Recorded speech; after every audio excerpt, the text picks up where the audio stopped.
पुसद तालुक्यातील शेंबाडपिंपरी ग्रामपंचायत येथे अल्पसंख्याक दिवस साजरा। पुसद तालुक्यातील शेंबाडपिंपरी येथील ग्रामपंचायत कार्यालयात राष्ट्रीय अल्पसंख्याक दिवस साजरा करण्यात आला।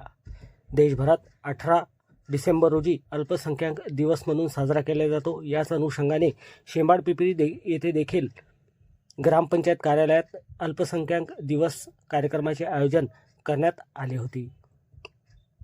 या कार्यक्रमाचा मुख्य उद्देश म्हणजे अल्पसंख्याक समाजाला शैक्षणिक व सामाजिक मुख्य प्रवाहात आणण्याकरिता या कार्यक्रम राबवण्यात आला।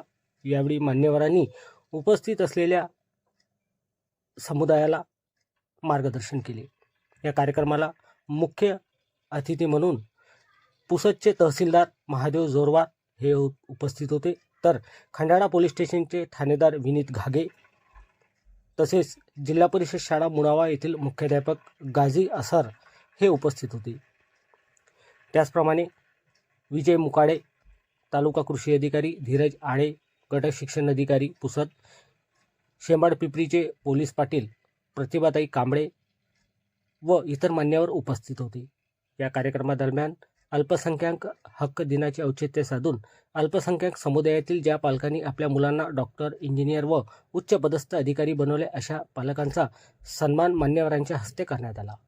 डॉक्टर शहीद यांचे पालक सरवर कुरेशी, डॉक्टर प्रणव यांचे पालक सुनील वाहुडे व निलेश सोनी यांचा सन्मान करण्यात आला।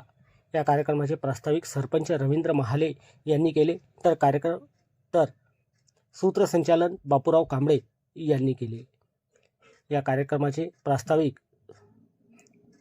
कार्यक्रम घेण्याचा मुख्य उद्देश जैनुल सिद्दीकी यांनी आपल्या भाषणातून व्यक्त केला। सरपंच साहेबांनी मला त्या दिवशी खास करून सांगितलं त्या कार्यक्रमाला यायचं आहे, तुम्ही शेंबाडपिंपरी ग्रामपंचायतच्या वतीनं तुमचा सत्कार सुद्धा आम्ही घेऊन समारंभाचं आयोजित करत आहे, त्याच्यासाठी बी यायचं। पण माझा 2.5 वर्षाचा कालावधी आहे। पुसद तालुक्यामध्ये कुठल्या पर्टिक्युलर शेंबाडपिंपरी गावामध्ये चांगला राहिलेला आहे, कुणाच्या तक्रारी असतील। आपण इथं 2 शिबिर घेतले, आपल्या सगळ्याकडून चांगला रिस्पॉन्स भेटला आणि मला आवर्जून सांगावं लागेल की जे 2 शिबिरात जे आपण दाखले दिले, काही सेवा दिल्या, त्या अख्ख्या तालुक्यामध्ये 1000च्या वर संख्या फक्त शेंबाडपिंपरीची आहे। सर्वांचं उपस्थिती आपण सर्वांनी लाभ घेतल्यामुळे आपण हे शक्य करू शकलो।